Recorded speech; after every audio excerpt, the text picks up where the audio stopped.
ቆይ ማን ነው እንደዚህ ያደረገ? ቆይ አንተ ደግሞ ማን ነው ብለህ ስትጠይቀው ከሮማን ውጭ ሌላ ጠላት አለን እንዴ? አሁንማ አባዬ ጠላታችን ሆኖ መጥቷል።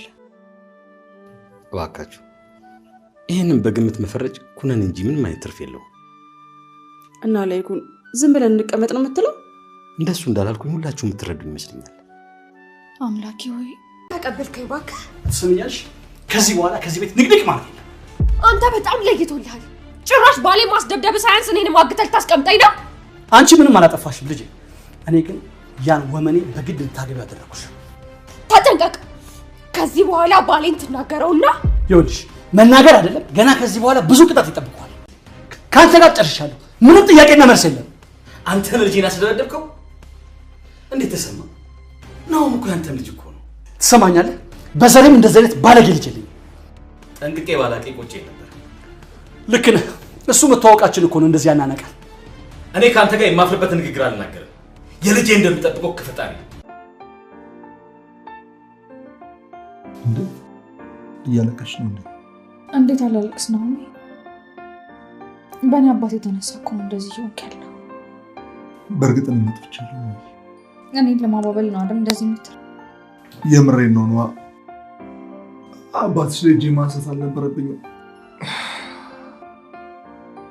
አሁን ሲንግልፍተኝነቴን ምን እንደማ ኑሐሚን ክፍል 146 አረጓሪ ውዶችዬ። እንግዲህ ወይዘሮ ዝናሽ ወይዘሮ ሮማን ደብድባት መታለች። ናሆም እንግዲህ በወይዘሮ ሮማን ሰዎች ተደብድቧል እንዳያችሁት ውዶችዬ። እንግዲህ አቶ ተሰማ ሮማን በመደብደቧ በጣም ደንግጧል ውዶችዬ። እንግዲህ አቶ ተሰማ ጉድ ሊሆን ነው። ሮማን እንግዲህ ፊቷን ልታዞርበት ነው። በሱ እያሳበበች ችግሮቹን ሁሉ ፊቷን ልታዞርበት ነው ማለት ነው ውዶችዬ። እንግዲህ ናሆም አቶ ተሰማን ይቅርታ ጠይቆታል ውዶችዬ። ቪዲዮውን እስከ መጨረሻው እዩት።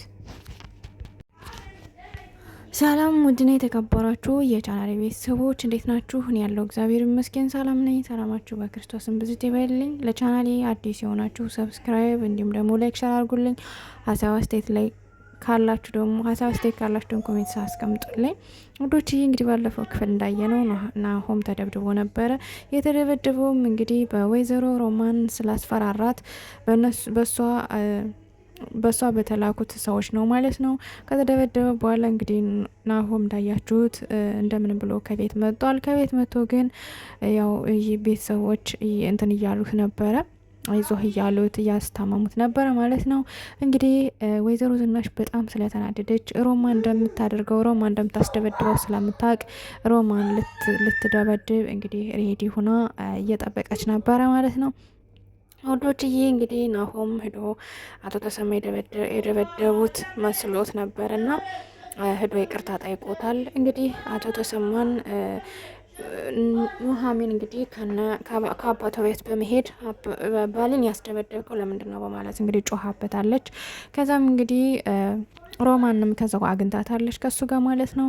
እንግዲህ በእናቴ ላይ እሷን ይዘህ ነው ታዲያ እንደዚህ የምትሆን በማለት እንግዲህ እሷንም ጉሮሯን አንቃ ልትገላት ስትል እንግዲህ አቶ ተሰማ አቶ ላይኩን ተከታትሏት ስለነበረ እንግዲህ እሱ አስጥሏታል።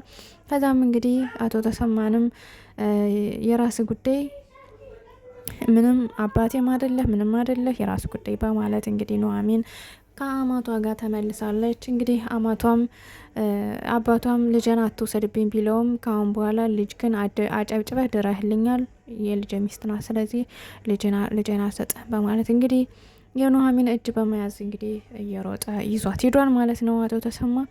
እንግዲህ አቶ ተሰማ ወደ ቤቱ ኑሐሚንን ካመጣት በኋላ እንግዲህ ኑሐሚን ትልቅ ኃላፊነት ወይዘሮ ዝናሽ ጥላባታለች። እሱ ምንድነው? እኔ ላልኖር እችላለሁ፣ ስለዚህ አንቺ ኃላፊነት ጠንካራ ልጅ ስለሆንሽ ኃላፊነቱን ላይ ሰጥሻለሁ፣ የቤተሰቡን ኃላፊነት እያለች እንግዲህ ስትላት ነበረ። እንግዲህ ኑሐሚንም አይኗ እያቀረረ በእንባ ምንድን የምን ኃላፊነት ነው እባክሽ ነው ወይዘሮ ዝናሽ ምን አስበሽ ነው እያለች እንግዲህ ስጠይቃት ነበር። ነገር ግን ግልጽ አድርጋ ልትነግራት አልቻለችም ነበረ። እንግዲህ ወይዘሮ ዝናሽ አስባበታለች። ሮማን ገላ እሷ እስር ቤት ብታሰር ይሻለኛል እያለች ትገኛለች ማለት ነው። ምክንያቱም ቤተሰቡ ሰላም እያገኘ አይደለም ማለት ነው። ውዶችዬ እንግዲህ ወይዘሮ ዝናሽ እንዳሰበችውም እንዳቀደችውም አንድ ቀን ሌሊት ተነስታ ቢላ በመያዝ እንግዲህ ሮማን አግኝታታለች። ሮማን ካገኘቻት በኋላ እንግዲህ አንቺ የተረገምሽ ለምንድን ነው እንደዚህ የምታደርጊ?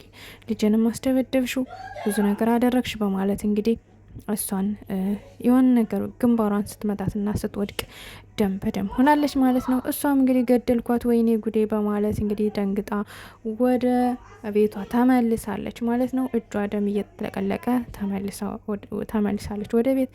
እንግዲህ ዶክተርና አምራን ሊጋቡ ነው ውዶችዬ። የዶክተር እናት እንግዲህ አምራን ላይ የነበረባት ጥላቻ የእውነት አይደለም የድራማ ነበረ። ምክንያቱም አምራን ለልጅ ምን አይነት ሚስት ትሆን በማለት እንግዲህ ፈተና እየፈተነቻት ነበረ። እንግዲህ አምራንም ፈተናውን አልፋ አሁን ላይ የዶክተር እናትና ዶክተር እንግዲህ ሽማግሌ ለመላክ እየተዘጋጁ ይገኛሉ ማለት ነው። ነገር ግን እንግዲህ የአምራን ቤተሰቦቿ በልጅነቷን ያጣቻቸው እና ማን ጋ ነው ሽማግሌ የሚላከው እያለች እንግዲህ ስለ ቤተሰቦችሽ ንገሪኝ እስኪ እያለች ስትጠይቃት ነበር። ነገር ግን ቤተሰቦቿን በህይወት እንዳጣች በልጅነቷ እንዳጣች እና ሁሉ ነገር ስትነግራት በጣም አዝና የልጅ አንቺ ጥሩ ሚስት ሆኝለት እንጂ እኔ ጥሩ እናትና አባት ሆንሻለሁ ምንም እንዳታስቢ በማለት እንግዲህ ቃል ገብታላታለች።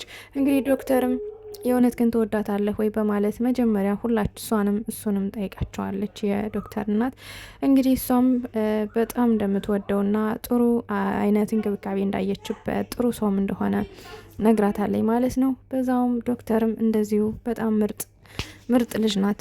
በዛሬ ደግሞ ከብዙ ነገር እንትና አውጣኛለች፣ ከብዙ ስሜት ከብዙ ትዝታ አውጣኛለች። ስለዚህ አምራን በጣም ነው መወዳት በማለት እንግዲህ ለእናቱ አስረድቷታል። እንግዲህ እናቲቱም ዘና ፈታ እያሉ ምግብ ሰርተው ጣውላ ላይ ቁጭ ብለው እየበሉ ነበረ ማለት ነው። ውዶችዬ እንግዲህ ተሎ አግባትና ተሎ ሽምግልና ይላክና ተሎ አግብታችሁ የልጅ ልጅ እንድታሳየ ነው የምፈልግ እያለችም እንግዲህ ስትለው ነበረ። ውዶችዬ እንግዲህ የአምራንና የዶክተርን ሰርግ የምጠብቁ እንግዲህ በቅርቡ ይዳሩላቸዋል ማለት ነው። ውዶችዬ እንግዲህ ኑሐሚን እንግዲህ በረንዳ ላይ ቁማ አማቷን ስታወራ ነበረ። እሱም እንግዲህ አንተ ጠንካራ ነህ፣ አንቺ ጠንካራ ነሽ ልጄ፣ ስለዚህ እኔ ባልኖር እንኳን እናንተ ጠንካራ ሆናችሁ ኃላፊነቱን መቀበል አለባችሁ እያለ አቶ ላይኩን ሲላት ነበረ። እንግዲህ ኑሐሚንም ለምንድን ነው እማየም እንደዚህ ትላለች፣ አንተም እንደዚህ ትላላችሁ፣ ነገር ግን ለምንድን ነው እንደዚህ የምትሉን? እኛ ከእናንተ የተማርነውን ጠንካርነት ነው። ነገር ግን እኛ ጠንካራ ብንሆንም እናንተም ደግሞ ልክ እንደ ትልቅ ኃላፊነት ስላለባችሁ እናንተም ከጎናችን መሆን አለባችሁ፣ እኛም ደግሞ እንዲሁ ከጎናችሁ ነን። ስለዚህ ሁላችንም ካልተደጋገፍን የእኛ ብቻ ጠንካርነት ምንም አይሰራም እያለች እንግዲህ ለአቶ ላይኩን ስትለው ነበረ። እንግዲህ አቶ ላይኩንም ልክ ነሽ እኮ ልጄ፣ ነገር ግን ደግሞ እናንተም ጎበዝ ጠንካራ ናችሁና አይዟችሁ እያለ እንግዲህ ሲያበረታታት ከቆየ በኋላ አንቺ በጣም ምርጥ ልጅ ነሽ፣ እንዳንቺ አይነት ከማንም ከየትም አላየውም። ስለዚህ በጣም ጎበዝ ልጅ ነሽ፣ በጣም ለልጄ የምትገቢው ሴት ነሽ እያለ እንግዲህ ብዙ ነገር ሲያሞግሳት ነበረ። እንግዲህ በስተመጨረሻ እንደዛ ከተባባሉ በኋላ ወደ ሳሎን ሄደው አቶ ላይኩን ቁጭ ብሎ ስልኩን እየጎረጎረ እንግዲህ ወይዘሪት ዝናሽ እንግዲህ እህቱን ከንትን ካለች ከመታችና እንትን ካለች በኋላ ደንግጣ እኔ እኮ ላስፈራራት ነው እንጂ ሊገላት አይደለም ነበር። የሰው ነው ስላጠፋ እኮ አልፈልግም፣ ነገር ግን ምንድን ተፈጥሮብኝ ነው ምንድን ያደረግኩት ምናምን እያለች እንግዲህ ራሷን እያጣወረች ወደ ቤቷ ተመልሳለች። ወደ ቤቷ ከተመለሰች በኋላ እንግዲህ ልክ ቤቱን ክፍት አድርጋ ገብታ ደንግጣ ላይኩን እኔ እኮ ሮማን ገድያት ነው መሰል በማለት ስትለው እሱ ደግሞ ምን በማለት ደንግጦ ይቆማል ማለት ነው። ውዶችዬ እንግዲህ ቀጣይ ክፍል ወይዘሪት ሮማን ትሞታለች ወይስ ምን ትሆናለች የሚለውን ቀጣይ ክፍል እናያለን። ምናልባት የወይዘሮ ሮማን ድራማ ቢያበቃ ከዚህ ላይ ደስ ይለናል። እንግዲህ ውዶችዬ እንግዲህ ኮሜንት ላይ ሀሳባችሁን እንትን በሉ። የዶክተርና የአምራን ሰርግን ደግሞ ቶሎ ፈጠን ያድርጉት እያለን ኮሜንት ላይ እናስቀምጥላችሁ። ውድና የተከበራችሁ የቻናሌ ቤተሰቦች እንግዲህ የዛሬው ክፍል ከብዙ በትንሹ ይመስል ነበር። ቀጣይ ክፍል እስከምንገናኝ ደህና ሰንብቱ። መልካም ምሽት ተመኘውላችሁ ውዶችዬ። ቪዲዮውን ግን ላይክ እና ሼር አድርጉ። እንዲሁም ደግሞ ሰብስክራይብ ያላደረጋችሁ ደግሞ ሰብስክራይብ በማድረግ ተባበሩኝ። እንዲሁም ደግሞ ኮፒ ሊንክ አድርጉልኝ። ምናልባት ቪዲዮውን እያያችሁ ከሆነ በምታዩበት ታይም 5 ጊዜ ኮፒ ሊንክ ብታደርጉልኝ ለእኔ ጥሩ ነው ማለት ነው ውዶችዬ። በተረፈ ሰላም ፍቅርና ጤና ታመኘውላችሁ። መልካም ምሽት። እንግዲህ ቀጣይ ክፍል ወይዘሮ ዝናሽን አቶ ላይኩን ምን ይላል? ምን ብሎ ይቀበላት? አምኖ ይቀበላት ይሆን ወይስ እንዴት ነው? እህቱን ገላበት እህቱ ምን ያክል ክፉ ብትሆንም ነገር ግን ለሰው ልጅ ሞት ትንሽ ይከብዳልና ምን ይፈጠራል የሚለውን አብረን